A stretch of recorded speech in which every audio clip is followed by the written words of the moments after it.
Hey, Chris. Hey, Many Vibes. You guys hearing me okay? It's always kind of a trick. Like, I've got a microphone, but if I put the microphone too close, then the camera focuses on the microphone, and then you know, it's all smoke and mirrors. Hey, Mike. I try to sit in such a way that you can see the guitar. Any of you use one of those like kind of little sort of pillow things that could go on your leg and hold the guitar up, or one of those things with a suction cup that folds over? Anybody use one of those things? Hey, Devin.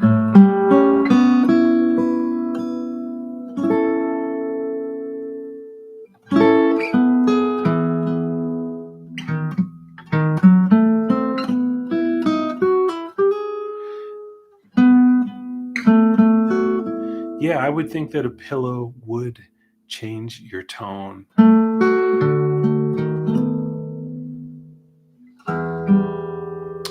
And I have to admit, I kind of hate to say this because I have friends who use these things to prop up the guitar, and clearly it helps them. So I don't want to say it's not a good thing, but I feel like for me, it wouldn't be. It seems like just more accoutrements, and I try to keep things really simple if I can. That said, like obviously for YouTube, the guitar at this angle is better than me. I could do this and then you don't see my face, or I could do this and then you don't see the guitar. So I get that this is cool, and I think, I mean, obviously in classical guitar, there's a tradition of this, and there might be some ergonomics to it. I don't really know. I wind up, just basically balancing the guitar kind of on a diagonal on my leg, which I would not do on a gig, but I've been doing YouTube for a while, and this is kind of what I've come to.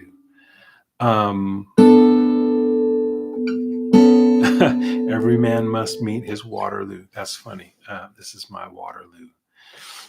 Speaking of doing YouTube for a while, I just got a notice from YouTube. Today is the 11th anniversary of this channel. I've been doing guitar tips on YouTube for 11 years today. So, guitar tips, just the tips, just for you. Guitar tips,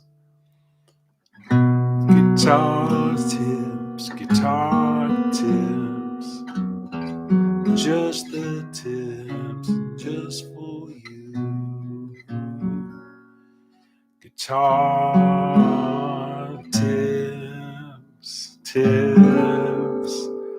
guitar tips.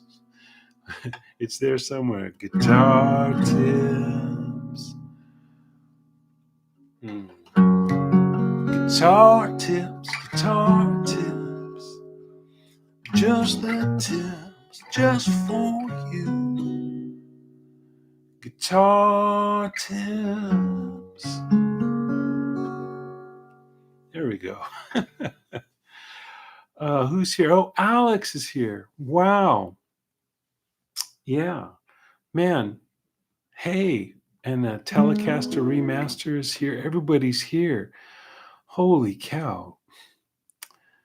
Yeah, the footstool thing also is never. I don't know.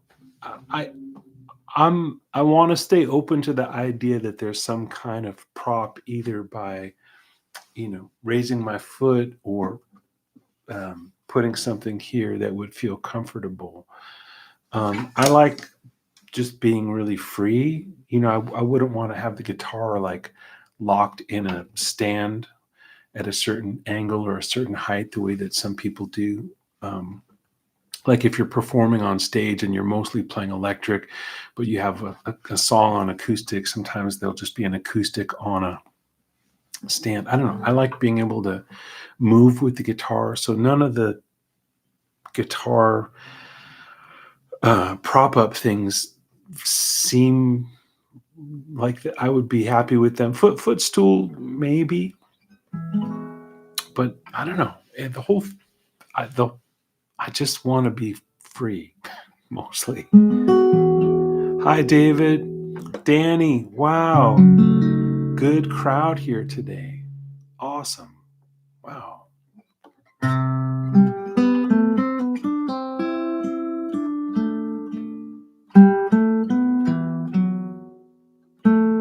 You hold the Les Paul this way. Chris, how do you do it? Are you just wearing a strap that holds it up that way, or are you doing something? Do you put this like on your thigh? Is that how you get the Les Paul to sit at that angle? Or do you have like a crew of people around you that just hold the guitar up? I don't know what everyone does. Wow. I don't have an agenda for this session, as is often the case, mostly the case when I do these office hours. I just want to hang with you all. Hey, Nick, and see what questions you have, see if there's stuff that we can get into that you're curious about today or frustrated with, or anything. I'm pretty open. When I first started, I was just thinking very loosely about trying to improvise a piece between two chords. Hey, Atul from India. Cool. Thanks for being here. So, Mike, you do use a footrest. That's interesting. Michael Cope says, Mr. Levy, I love your new household album. I would love to know how you get such a warm, open production. Love the tunes. So that's really nice to hear. Thank you. I'm going to put a link here for anybody who wants to check it out, who doesn't know about my household record.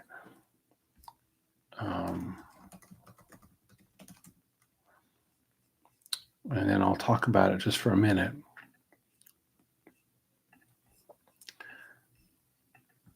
So this is the record if anyone wants to check it out. So I have this newish record that's called Household, and the way it was made really was kind of the culmination of two really different projects that I decided to make into one record. So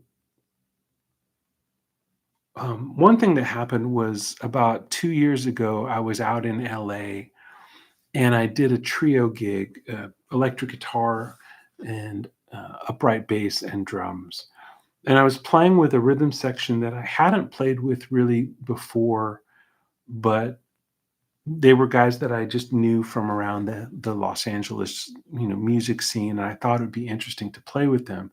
So the bass player is a guy named Alan Hampton, a really great jazz bass player. Also is a great singer-songwriter and has played with Andrew Bird. And I don't know, you've probably heard him on records or seen him, especially if you live on the West Coast. And then the drummer is Griffin Goldsmith, who plays drums in a band called Dawes. I don't know if you guys know that band, but it's a really great band. So that trio, Alan Hampton and Griffin Goldsmith, we played a live gig in LA about 2 years ago, and it was super fun. Like, fun is not even the word. It was just from the first beat of the first song when we started playing, it immediately felt electric and just very thrilling for me, and I hope for the audience too. And so in my mind, I was like, okay, I got to do something with this trio. This is a group that has a lot of potential. So that was part of it, and those guys are on the record. Another sort of project that had been brewing that started like 4 or 5 years ago when we were still isolated during COVID. My friend Chris Bruce, who's a great guitar player and producer that I've worked with on project where he's producing and I'm a side guy. His name's Chris Bruce. And during the pandemic, he a couple of times reached out to me and said, "Hey, do you have anything going? Just send me a little melody." And I would just send him the simplest, and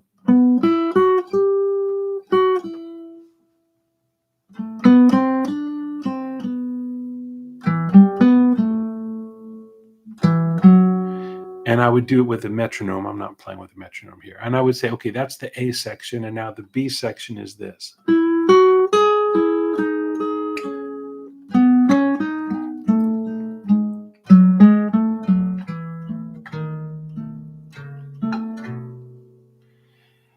And again, I would do it with a click. That was not to a click. And I would just send him literally that. No chords, no drum machine or anything. Just I would record to a click, but I wouldn't even send him the click. I would send him these 2 fragments and I would tell him it's at whatever it is, 72 beats per minute. And within a couple of days, he would send me back these fantastic sounding things where he would put in all this harmony and texture and atmosphere. And it was really a dream because I love records like that. I've not made records like that. Most of my records sound like you're in the room with a band, a 3-piece band, But I love records that have that kind of texture and atmosphere.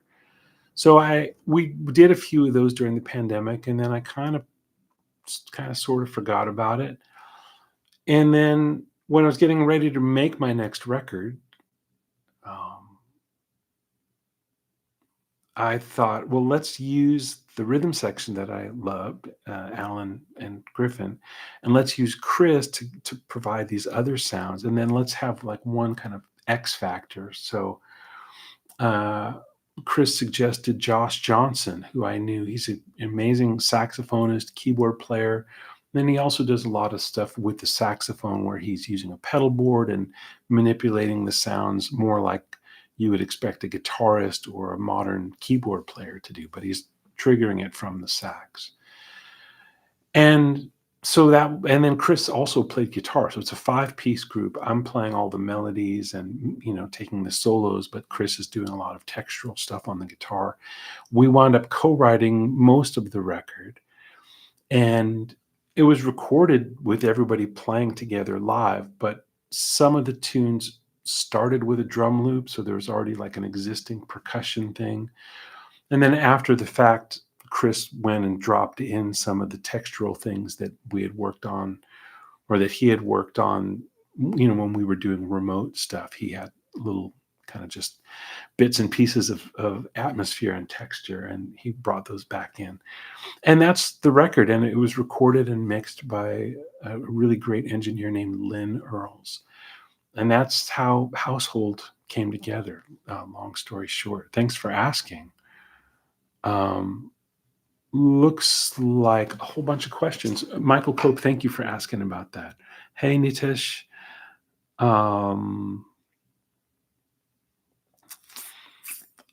Drew Holmes said, New Martin came without the strap button, so there was the hole. I took the strap button out of the bag and pushed it in, now stuck, leave it in there. Anyone ever just leave it with the hole open? Wow. Drew, that's a wild thing. I've never had that. I'm not really sure what I would do in that situation. I'm not that trusting of my skills as a handy person, so most likely I would have left the strap button out, and taken the whole thing to my nearest repair shop. But if you like to fix stuff yourself, that seems pretty easy fix. Yeah, I don't know. If it seems like it's holding on, then maybe it's fine. Myself, I think I would probably have a trained professional look at it. Many Vibe says, I heard you singing on an older video where I swear you sounded like Tom Waits. Well, I guess that's cool. I love Tom Waits. I love his writing. I love his singing. I have covered some of his songs over the years. So I wouldn't mind if I sounded like Tom Waits. Telecaster Remaster says he did the same thing. Okay. Um, Nitesh says, how to get the spark back for still keep learning on guitar with a 9 to 5 job. I just feel stuck. Um, that's really hard. That's a tough one. Do you have opportunities to go out and play? Are there places to play around where you live where you could go play a show either by yourself or with other people? I always find that getting out and playing live sparks me a whole lot. I find it really hard to practice, and I don't even have a 9 to 5 job. It's just hard to sit in a room by myself and feel inspired, to be honest. So I find that booking gigs or even just booking a time to get together just socially with a friend. If I know next Tuesday that I'm going to get together with a musician friend that I like to play with and have a lot of respect for, probably leading up to getting together, I'll practice more because I want to sound good and not waste anybody's time. And after I get together with them, I wind up practicing more because invariably they're really good at some things that I'm not so good at. So I start thinking about, oh, I should work on my finger picking or my chord voicings or whatever.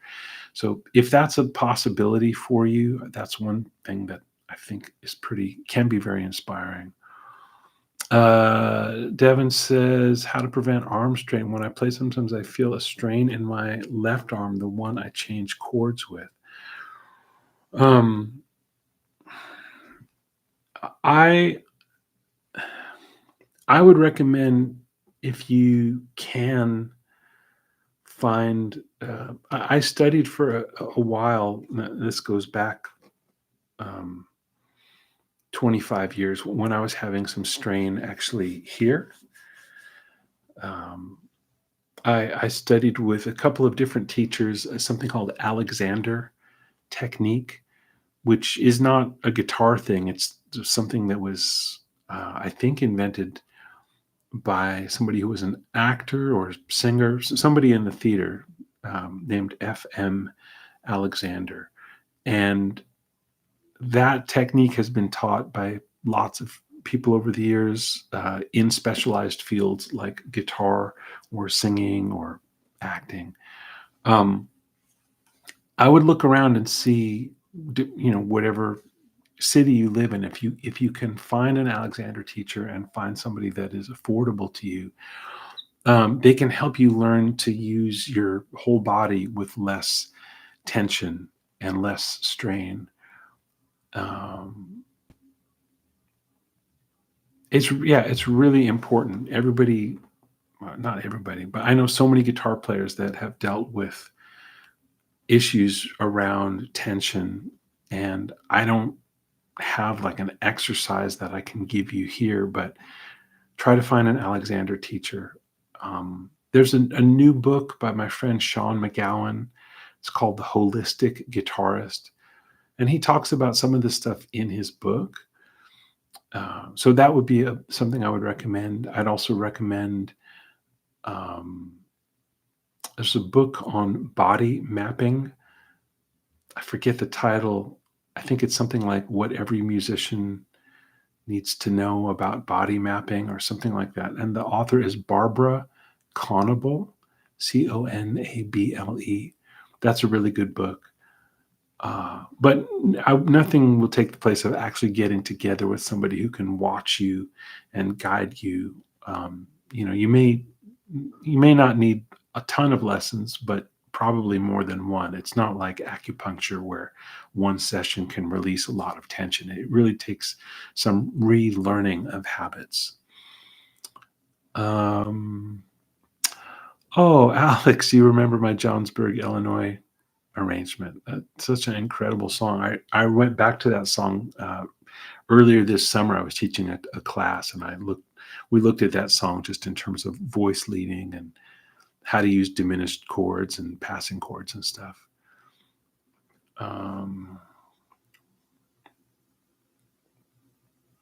Yeah, Garrett, that's right. Julian Lage also is a proponent of the Alexander technique. He actually studied enough to become a teacher. I don't know that he's out in the world teaching Alexander technique, but he wanted to understand it at the level that a teacher would. So he went through the whole training, and so he understands it on a really deep level. So yeah, there's a video. I don't know if you guys have seen it. I'll share it here. Um, let's see if I can find it.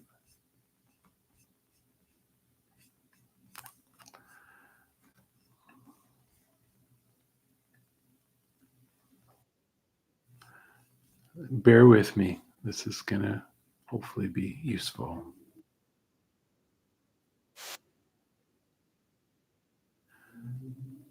Um, so here's Julian talking about body tension and Alexander technique. Um, so you can check that out. Hi from Malaysia, Lauren's Kitchen, 3:30 a.m. What are you doing? What are you doing awake at 3:30 a.m.?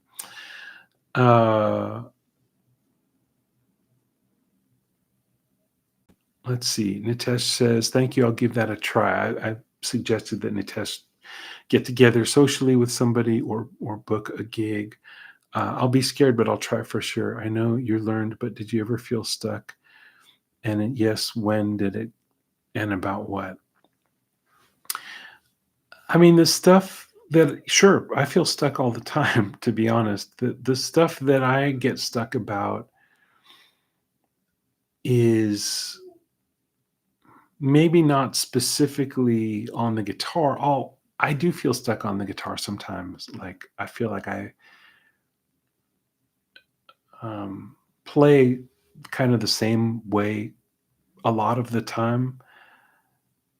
And it's a paradox for me because um, I've been doing it so long, and I have records out, and I'm also a side guy, and the way that I play is somewhat my identity, I think, and so even though sometimes it's boring to me or I feel stuck, I'm also a little bit afraid to change it too much because um, I mean, there's the normal reasons why I would be afraid to change it, which is just fear of the unknown. I mean, I think we all have that. But also for me, like the way that I play, for better or worse, is my bread and butter. So it's scary to think about changing that because it's kind of my calling card. Um, but on the guitar, so that's on the guitar. Also, as an artist, like 2 years ago, I put out a record called Spry. That's a really jazzy record, guitar, bass, and drums, recorded live in a room with no headphones, just the way that people play together. And then I decided I didn't want to do that when I made Household. So there's more people and more layers of stuff. It's not meant to sound like you're in a small jazz club with a trio. It's more of an environment. Even though at the heart of it, it is a live band playing, but it's meant to be kind of an immersive environment. Um, and now I'm not sure what's next. I don't ever want to make Household Part Two or Spry Part Two or whatever. Like I don't want to have a sequel ever.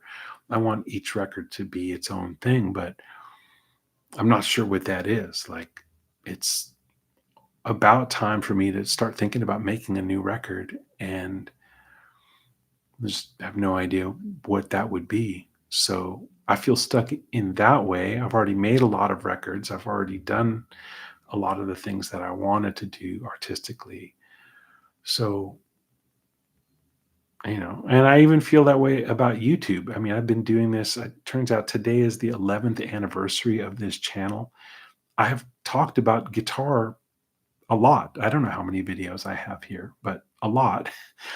And I'm not always sure what more I can say, here. Uh, or, so, that kind of thing too. I feel stuck in that way. Um,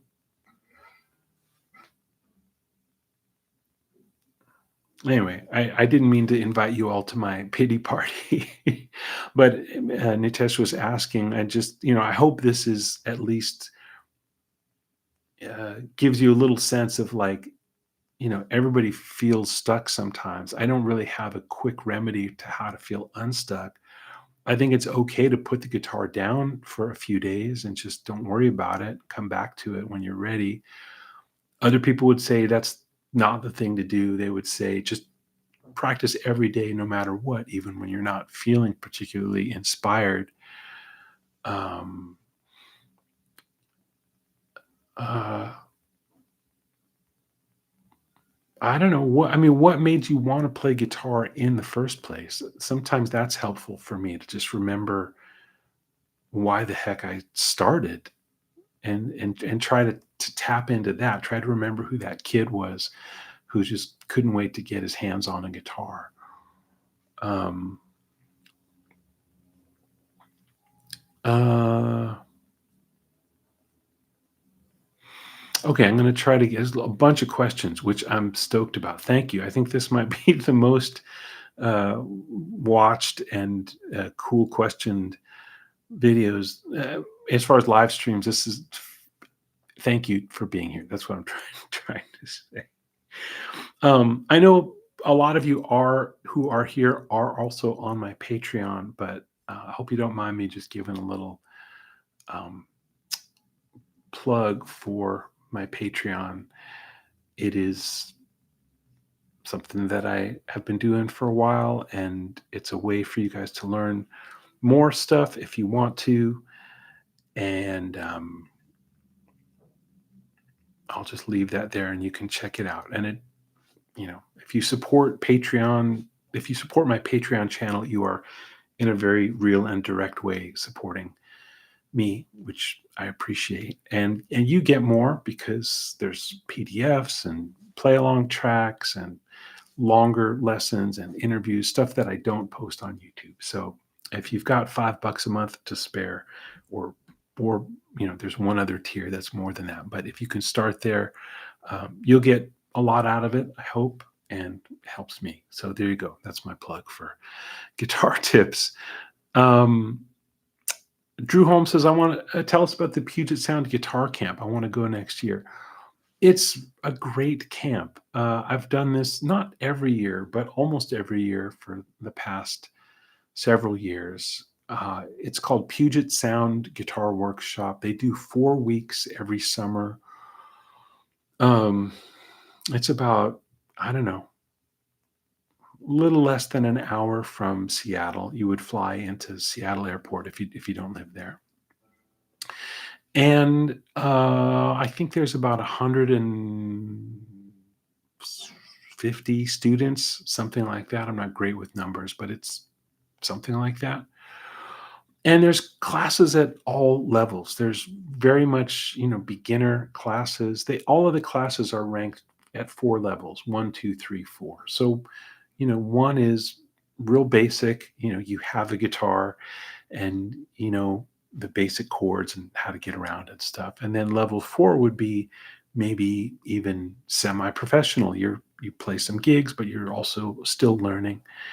And then 2 and 3 are kind of in between that. Most of the classes are anywhere from 5 to 15 people, just depending on what the subject is. There are great teachers there. This past year, when I was there, each teacher is only there for 1 week, so I don't know all of the teachers that were there. But the week I was there, Eric Sky was there, who's a really amazing fingerstyle guitarist from Portland. Mike Dowling was there, lives in Minnesota now. He's a great fingerstyle player and slide player, and he plays a lot of resonator. There's classes on songwriting, classes on, real particular things like fiddle tunes on the guitar. I was teaching more jazz-oriented classes. There's 3 class sessions per day, and you can pick 2 or 3. And Food is good. The camp is right on a lake, so if you feel like um, just taking a break from the guitar, you can take a dip and go swimming in the lake, or take a walk or a jog around the lake. It's a really pretty environment. Most of the classes are outdoors, some are indoors. Um, you can literally camp, like if you want to set up a tent and camp, you can. There's also cabins if you don't mind sharing a cabin with a couple other people. It's mostly grown-ups. That seems to be who has the time and the money to spend a week at guitar camp, but it's open to all ages. There are always a few younger people there, but it's mostly, I would say, people in their 40s and up. I highly recommend it. I thought it was great. Um, John Cantrell says, do you use loops or looper to practice? I've tried, but often get frustrated with the process and wondered if you had any tips. Thinking about this in terms of working on more lyrical soloing when alone. That's a great question. Yeah. So I love that you're working on lyrical soloing, because I think that's really uh, a great way to spend your time in the practice room. Yes, I do use loops. Just going to show you what all the stuff that I have. Depending on the day, I sometimes use just a little ditto looper, the basic little, kind of mini size ditto looper. When I'm making a loop, I almost always play to a click. The click isn't, or a metronome, I should say. I'm not feeding the metronome into the looper. I'm just hearing it, and so that helps me play in steady time. And then the only tricky part is to hit the pedal to stop and start right on the beat. And I don't do it a lot, but it's not because I don't like it. It's just because you can't really see. But this room is pretty small, and I often don't even play electric guitar in here. Um, I like playing acoustic guitar in this room. So it's not so much that I don't use it when I'm practicing because I don't like loopers, but it's very rare that I play electric guitar at home alone, to be honest. But if I did, I think, yeah, I would use that. I have a couple of things I like to do. I use a ditto looper. I also have this new pedal called the Teleport. It's made by Michael Palmisano, who you might know from YouTube. He's got a channel called Guitar Gate. And he just released this pedal that is called the Teleport, that is a looper that has a drum machine built in. And it's actually got, I think 8 or 10 different drum patterns. And also it has maybe 8 or 10 different drummers. So different sounding kits and slightly different style for the beats. So it's a little more fun than just a plain looper, because you get to play with a drum loop, and this would all just plug into your amp. So you'd plug your guitar into the looper, plug the looper into your amp, and then that would all be coming out, the drum part and your guitar part. It has 4 outs, so you could actually send, the drums to a different amp, and then your guitar loop to a different amp if you wanted to. Or you could send all that out to your interface if you're working in your like Logic or something like that. It also has a really cool feature, which is like you can create a loop and then upload it. Teleport has their own kind of cloud, I guess, and you could share that loop with other people. You could also use their loops and import it into your pedal and then jam along with that. I've only had it for a little while, but I think it's pretty fun, pretty inspiring.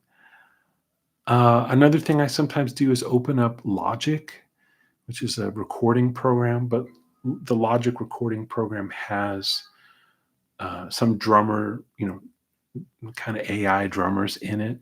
And I'll just make like a loop in there. And what's nice about it is there's like this XY thing with a little dot that you can drag around to make the drum playing in whatever you pick, whatever pattern you want, but then you can make it dynamically more intense or lighter.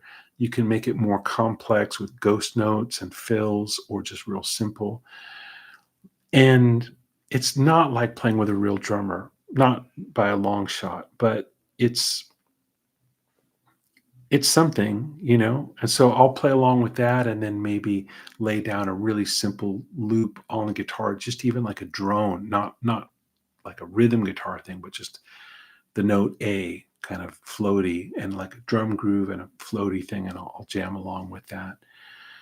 About the only thing I don't do is look for jam tracks on YouTube, because mostly they don't feel like there's enough space in them. They're kind of produced, a lot of the ones that I've found anyway, feel like there's too much going on already for me to find space to play in them. That said, Alex Farron, who's here, has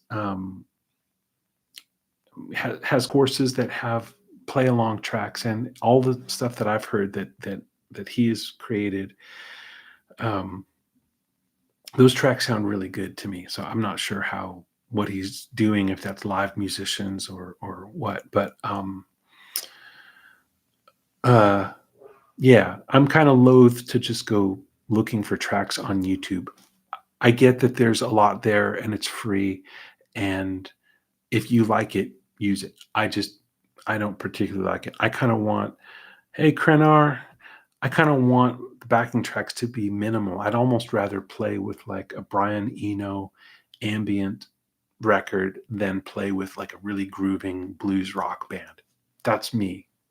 You've got to find stuff that makes the most sense for you.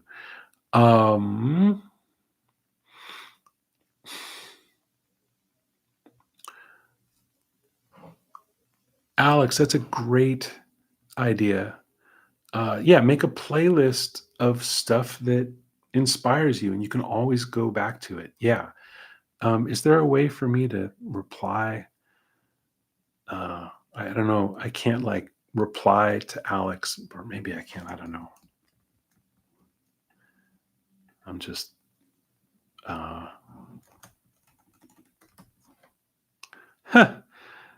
Well, that's the best I can do.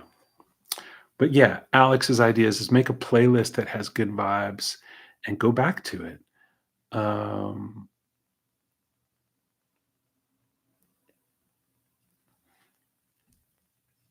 Man, okay. Lots of cool stuff. Okay, so Martin56 says, I find it hard to play as if I was a 50s jazz musician. Listening to Sonny Clark yesterday and realizing that a vibe like his is not something that comes along for everyone. Yeah. I mean, Sonny Clark was a very, very special musician and not a guitar player. And that would be challenging. I think it would be a good pursuit, very humbling and a lot of work. But man, if you could play guitar even kind of sort of like Sonny Clark, woo! I'm gonna put Sonny Clark in the chat if for folks who've never heard him. I bet a lot of people here have never heard Sonny Clark, because a lot of guitar players, I think, don't necessarily listen to jazz piano records from the 50s. So let me see here. This is just a compilation, but if you've never heard Sonny Clark, this will give you an idea. Yeah, Sonny Clark.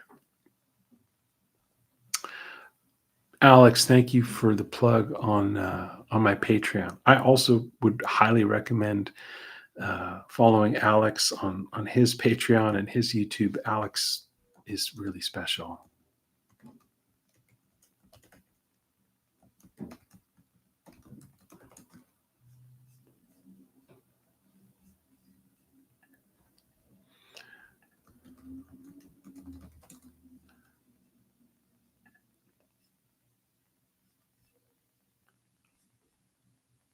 Yeah.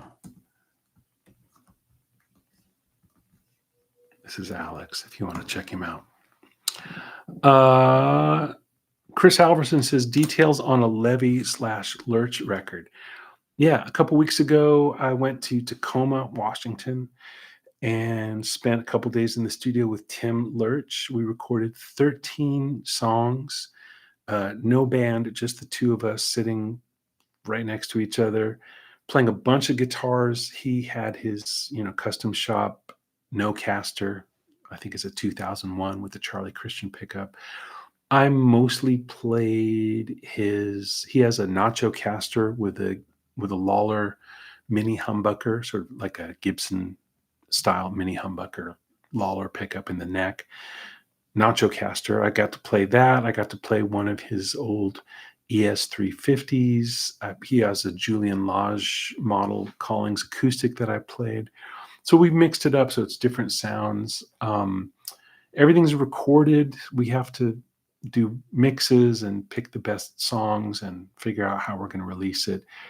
Uh, all I can say is for now is it's in the can. It's recorded. There's no more recording to do, but we still have a lot of post production to do before it's a real thing out in the world. Um, yeah, many vibes. The teleport. It's not a pedal. It's a portal. It's cool. Um, I've never tried the Moises app. I I know people who've told me it's really cool. I can't really say because I haven't tried it. I also have not tried the Line 6 JM4 looper. Um, really, I kind of feel like, um, of course, we all want to know what the best way to do it is or what the coolest way to do it is. But don't get too hung up. Like, just get started. you know, I think it's easier once you get started to um, think about refining it or trying something new. But I think the most important part to working with looping is try to make a habit of it so that every time you do it, it doesn't feel like laborious to set it up and get going with it. If you have something that's already on your pedal board or in your laptop or whatever that you could just kick in when it's time to practice, I think that's the best. A thing that I do that I know is not the right way, but it's what I do. I'm kind of obsessive about trying to keep this little room uncluttered. So when I use my looper, that means I've got two guitar cables out and a one spot to plug it in, and I've got my amp set up in here, which I don't normally do. So when I'm done, I've got to put a lot of things away. I've got to wrap up two guitar cables and a one spot and put it in the cabinet, which you see over there. All that cabling goes away, and the pedal goes in there, and I tuck the amp in its Tukey cover, and I put it out in a little corner of the living room. And then, next time I want to do that, after anyway, that's a terrible idea. If you want to work with loopers and get into the habit, maybe it means your room is messy for a little bit, but whatever's the least friction, do that. There might be a better way, there might be a cooler way, but doing it, I think, is better than not doing it. Um, I'll tell you two other things that I like that are pretty cool. I use an app called Wheelhouse that was developed by Charlie Hunter, a great guitarist, and it has a bunch of drum loops, real drummers, including JT Bates, who's a drummer that I love playing with, and he's got some loops in there. And Carter McLean is in there, and some other drummers that you may have heard. So that's called Wheelhouse. I think that's a pretty cool drum app. I also sometimes play. There's a drummer named Nate Smith, and he has a record out. Well, now two records: Pocket Change and Pocket Change Volume 2. And it's just him playing drums alone in a studio. I don't know if he used a click or not, but sometimes I'll play along with him because his feel is so great. and I'll make up little songs because he'll have like an A section and then go somewhere else for like the B section. So it helps me kind of make up songs. Maybe not the best for lyrical soloing, but more coming up with song forms and parts and grooves and stuff like that. I think it's pretty great. Um, what else?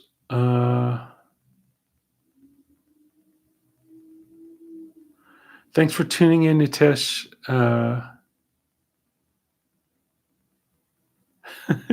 Bother your musician friends.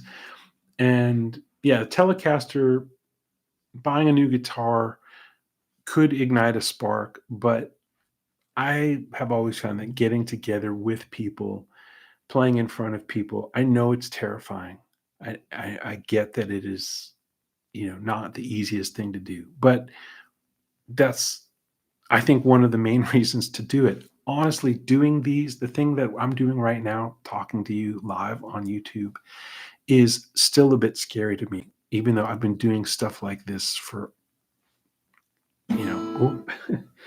for a long time, you can't see probably, but I'm sweating now. I get more excited and more nervous doing this. Even we're not even in the same room, but knowing that you guys are there live raises my pulse and my blood pressure and stuff. But it always inspires me when these are done. It makes me want to practice. It's exciting for me because of the great questions that you ask and because of the community of being here. So um, try to push yourself to do those things, even though they're a little uncomfortable. Um, I think there's something on the other side of that, if you can push through it, that might spark you. That's what I hope. Uh, Jim Cassis. Oh my gosh. Jim, what are you doing, buddy? Fire it up. Let's fire it up. Oh my gosh. Wow. Well, that makes me really happy. Hi, Jim. Jim is a drummer that I played with for a number of years when I lived in the Bay Area. Um, Jim is going to hate that I'm doing this, but I'm going to post a video of us playing together. Uh, if you guys want to know, what I was doing 25 years ago, uh, I had an organ trio with Jim Cassis, and this was a video. Somebody videoed our show, a live show in San Francisco. Um, well, it's just about time. Oh gosh, Michael Cope says, "Do you have a favorite mic setup for your acoustic guitar recordings?" I don't. That's a great question. I try different stuff all the time when I'm in different studios. The record I made with Tim Lurch just now, um, the engineer had a mic I'd never seen before, and I'm not even sure what it was, but it sounded great. I've tried all kinds of mics. I've tried stereo. I've tried mono. I don't have a formula that I go to. I'm just always open to what an engineer likes, and then if we start there, and sometimes we'll make adjustments. For my last record, I can't even remember what we did on Household, to be honest, but I do remember what we did on Spry, which was a combination of K and K pickup in my acoustic guitar and a pair of Coles. I'm not even sure. At I'd have to look it up. I'm really not good. Engineering, not my strongest suit. I leave it to the pros. Adam's blues lessons with Rhett are a lot of fun. Thank you, Martin56. Yeah, I did a course with Rhett. I'll put that in here.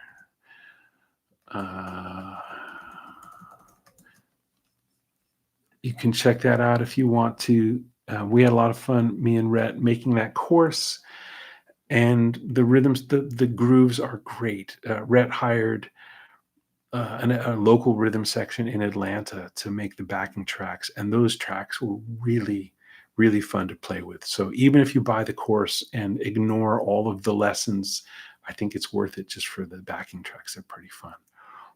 Okay, everybody, thanks for tuning in. I'm going to try to do these once a month. I think I've got one set up for October. I'll keep you posted. Um, take good care, everybody. All right.